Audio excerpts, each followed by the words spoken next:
So in our last few clips, we've introduced our notable character here at the Camp Blount Historic Site in Fayetteville, Tennessee.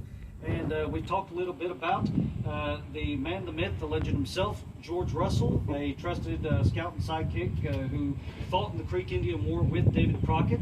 Now, of course, we had talked a little bit about how Crockett and Russell, they knew each other before the war broke out, well, at least the Creek War in 1813, and how Crockett himself, he knew him, he trusted him, thought he was going to be a great scout to go on the expeditions with him when scouting for the hostiles in the enemy territory.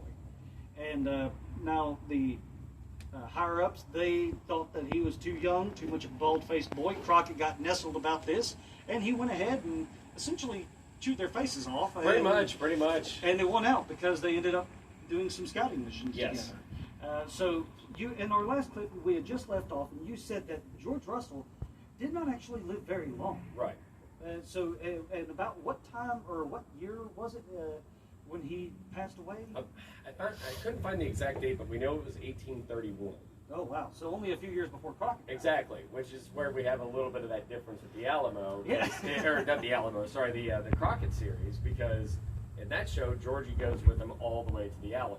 Oh, yeah. And my dad, when he and I were watching this, as I was growing up, he said, I thought Crockett was married, to Polly because, and with someone as pretty as her, he ought to be happy to get back to the cabin, but it seems him and George, they're heading all over the country together, right. just leaving Polly behind. It's like a buddy cop movie almost. Yeah. Yeah, so the reality of it is, behind the Disney series is, they served together in the Creek Indian War. Have you been able to, in your studies, find any more mentions about the two ever crossing paths again? Not much from what I've been able to find. Really? There's actually been a controversy from what I did find because Georgie got married shortly after the Creek War. Oh, okay. But then when he passed away, his wife was actually denied veterans benefits.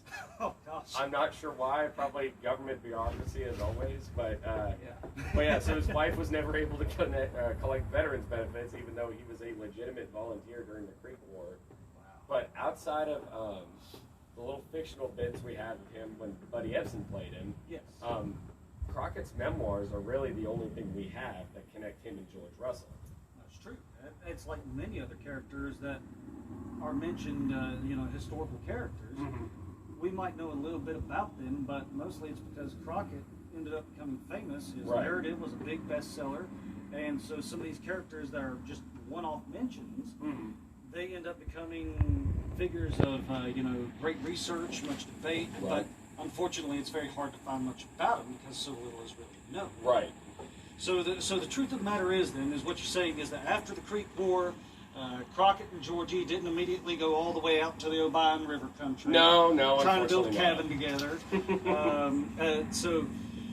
Now, as far as in Congress, while Crockett was in Congress, you mean to tell me George wasn't sitting up there in the gallery cheering him on or anything? No, and he probably wasn't the Phantom Rider that they showed in the series either. Oh, which is a good thing, because if you read Crockett's actual memoirs, he wanted that man's hide.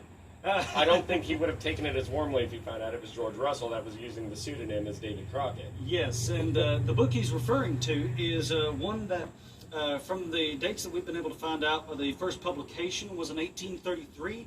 Now, the author is something of much debate. Some people say it was Matthew St. Clair Clark, others say it was James French. Mm-hmm. And he wrote this book called Sketches and Eccentricities of Colonel David Crockett of West Tennessee. Now, in our next and final clip, we're going to talk just a touch more about that book and how George Russell was not, in fact, the Phantom Rider. And then we're going to go on to the last chapter of Crockett's life, a chapter that... even if Georgie Russell himself had written it, he wasn't there. And I think you folks all know where we're going with this, so stay tuned.